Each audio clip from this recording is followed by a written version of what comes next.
Hello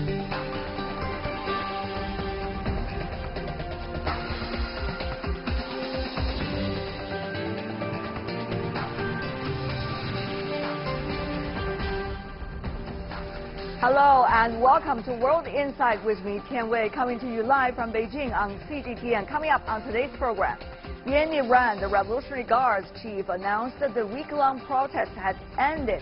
How can President Rouhani address some of the protesters' demands to quell the unrest for good?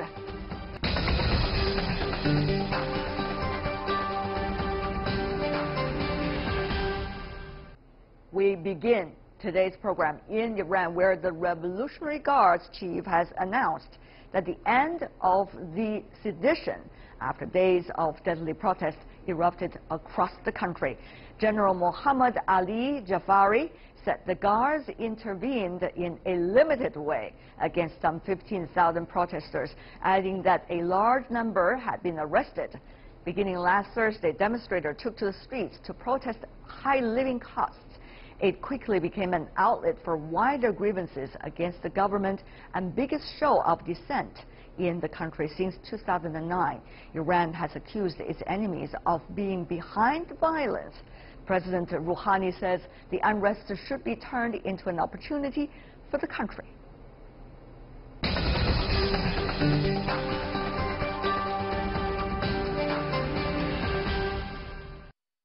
So could the protests in Iran fizzle out or snowball? For answers, let's turn to our panelists. Joining us here in Beijing, we have Mr. Li Guofu, who is the director of the Center for Middle East Studies at the China Institute of International Studies. And joining us in Tehran, Iran, we invited Mohammad Marandi, a professor and the dean of the World Faculty of the University of Tehran. Joining us in Boston, in the United States, Jim Walsh, a senior research associate of the Security Studies program of the Massachusetts Institute of Technology. Gentlemen, I want to welcome all of you once again. Happy New Year. But we are focusing on something quite serious already at the very beginning of this year. Professor Marandi, since you are in Tehran, how would you describe the latest development when it comes to the size and the scale of the protest and the standoff between the government and the protesters? Well, one thing that I should point out is that the numbers are nothing compared to what we had in 2009. In 2009, most of the protests were in Tehran, and outside of Tehran, the country was mostly quiet. And the reason was because during the presidential election back then, the incumbent did not do well in the northern half of Tehran. And people in the northern half of Tehran felt, when there were claims of fraud, that there was fraud. Of course, ultimately, there was no evidence provided that there was fraud in the election, but it did create massive riots and, well, massive demonstrations, and also massive riots in some areas. In this case, it's a bit different. What we had was a protest that was about a number of financial institutions that had collapsed and people had lost their money in the city of Mashhad. These protests have been going on for a few months now, but mostly in Tehran, in front of Parliament, because people want to put pressure on Parliament and the government to do something about their losses. But in Mashhad, a small group of people entered the demonstration, and they were more violent. They were violent, and they were much more radical. The protest was sort of divided between this majority that was non-violent and a small minority that was violent. Throughout Professor, the country, let me ask you, what exactly is the current stage? How would you describe the current stage standoff between the government and the protesters? Very briefly, sir. Well, the peaceful protesters actually stopped protesting after a couple of days, because on the second day, there were a number of violent protests or riots that were taking place in different towns and cities across the country. Unlike in 2009, Tehran, there was almost nothing in the city of Tehran. Tehran has been quiet except for a very small protest on the second day.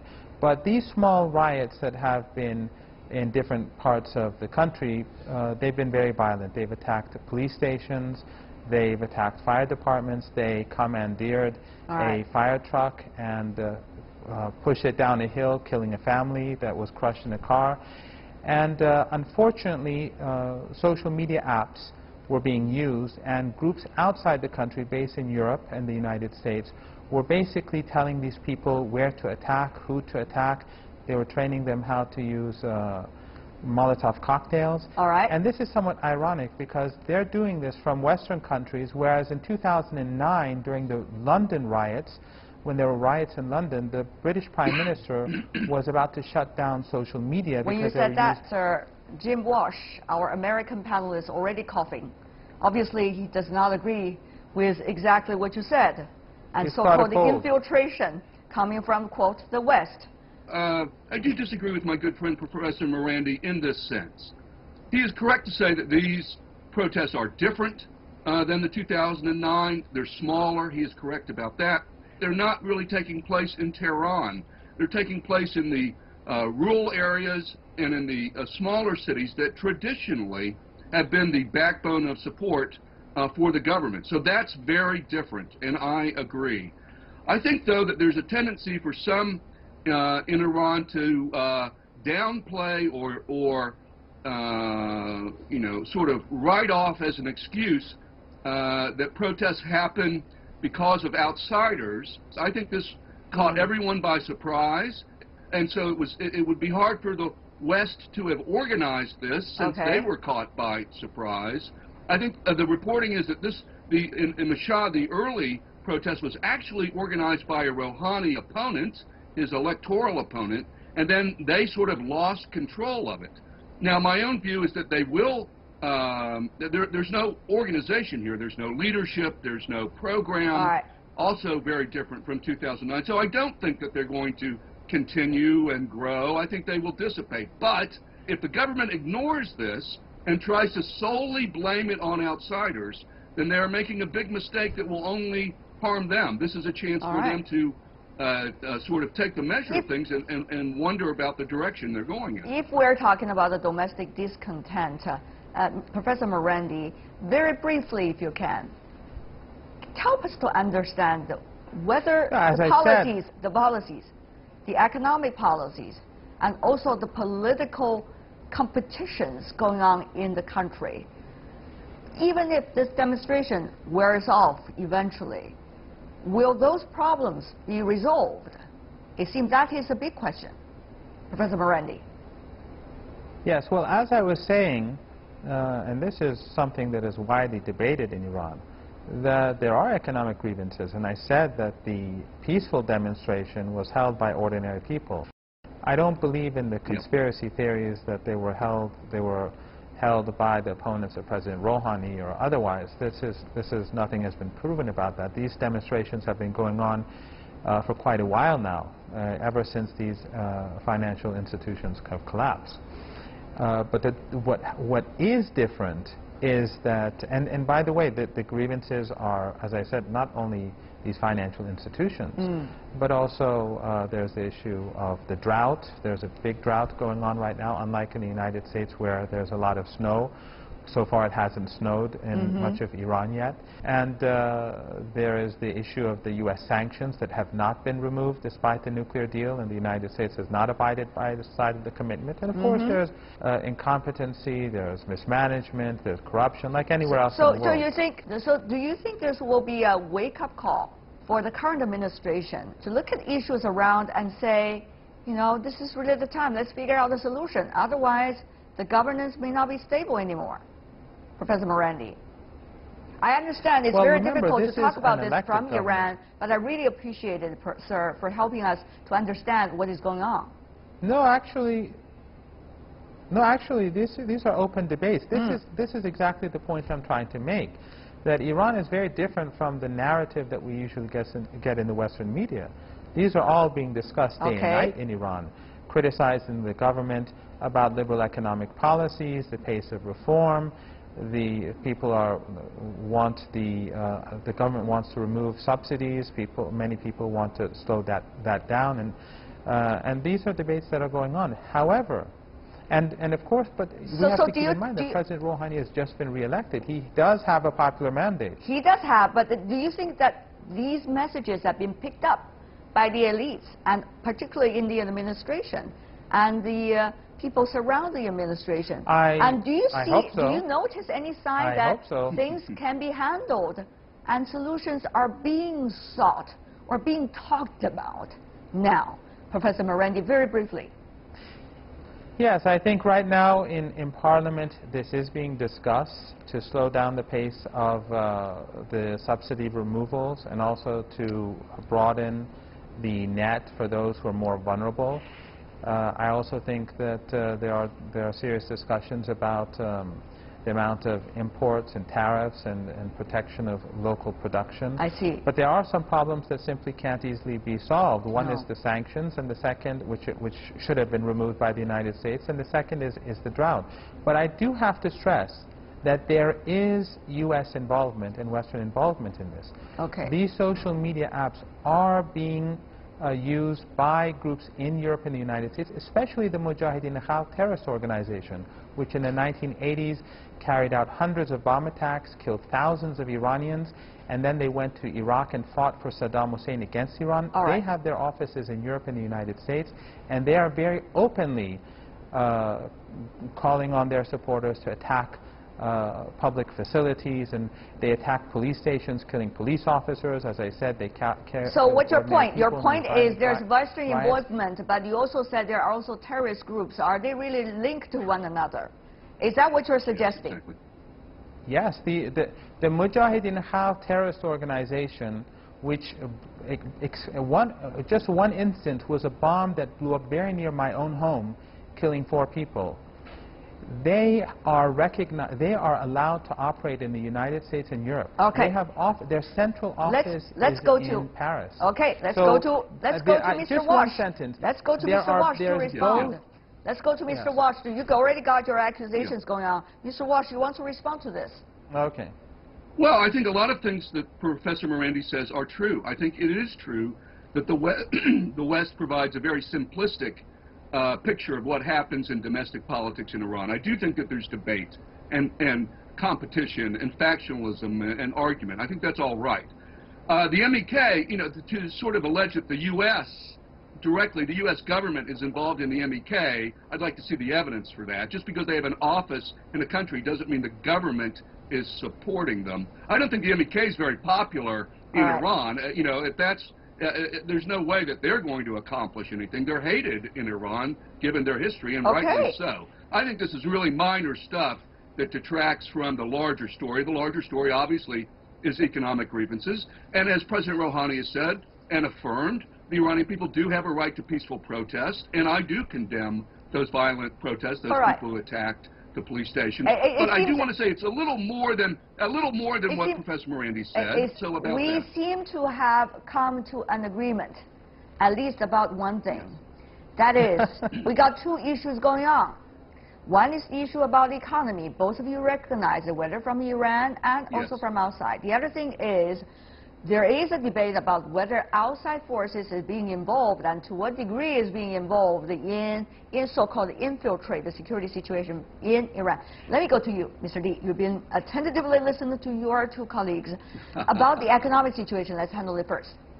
I think, you know, generally speaking, and last year, Iranian economy has done quite well. The GDP was about, you know, 6% growth. And, you know, the inflation has dropped single digit. But, you know, the problem here is, you know, the ordinary people, they have a very high expectations when the Iran struck the deal in 2015. And the Rouhani governments promised people that, you know, because of the deal, they would bring a much better life. But the reality is, you know, the people did not find their daily life has been improved. The deal you're talking about, of course, is a nuclear deal between Iran and the so-called West, the world. The 6 world powers. The other problem is unemployment. I think this is another very important issue, and also one of the causes for, you know, the protests. We should remember that, you know, more than half of the population are under the 35. And according to some, statistics, about 1/3 of these working forces have no work at all. The question is not only what is happening as you just described, but also does the sanction still on Iran by the West, unlike what the West has promised to lift the sanctions as a result of the nuclear deal, how much is it really having on the Iranian economy? Mr. Lee, your judgment here. I think the impact of sanctions nowadays is mainly financial. Because the question is not about financial or not, but rather how much because impact of they have. Because of the financial limits, and most of, especially the European, the banks, financial institutions, they are very afraid, scared about the sanction to violate Americans' domestic laws. That's provided them to investing, into Iranians. That's, of course, have very negative impact on, the Iranian economy. I see. Well, when we talk about the sanctions, Mr. Walsh, I do want to address this question to you. How much really is it having on the Iranian economy? And the West is certainly on a very inferior ground at this point because the deal was reached and it has not been implemented. And this is going to be a very bad case study for some of the other nuclear powers possibly for the future, such as DPRK, to look at. So the sanctions and the lack of implementation of it certainly does not give the West a good name, and in accusing Iran of not doing its job. Mr. Walsh. Yeah, I think there's a problem with overgeneralizing here. I think there are all sorts of sanctions that have absolutely been lifted, like limits on the sales of oil, for example. Now, as Professor Lee points out, there are continuing challenges in the financial sector. They get better every day, but yes, there's been lag there. Now, the U.S. as the government doesn't have the power to force private businesses in Europe or elsewhere to invest in Iran. The U.S. doesn't have that power. All it can do is lift the sanctions. I agree with the critique that says that there are many groups in the U.S. who are anti-Iran, who have tried to discourage companies from investing, and again, the government has no control over that. And I would agree that President Trump's tweets and comments are unhelpful, and his refusal to certify Iran's compliance when it is complying with the deal is unhelpful and may cause caution on the part of some companies. So yes, that's a problem. There's a long distance between that and saying the deal isn't being implemented. The deal is being implemented. Iran's economy is growing. It has more access to financial institutions in Europe than it did. It's just that it's moving slowly. Professor Marandi, you want to respond to this, but also briefly, please. Yes, obviously the United States is not implementing the deal. If I wanted to send a single dollar to Jim's bank account, I cannot do so. Which I support. If I want to send a single dollar to your bank account, I cannot do that. And this is a clear violation of the deal, and the United States has been making sure that the deal is not completely implemented. So this is a major issue, and I think that countries should be very wary about negotiating with the United States when it acts as such.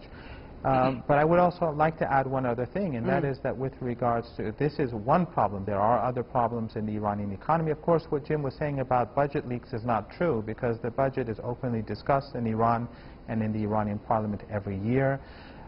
There were no irregularities in the budget. But I just would like to stress once again that in Iran, people came out in very large numbers across the country against the riots.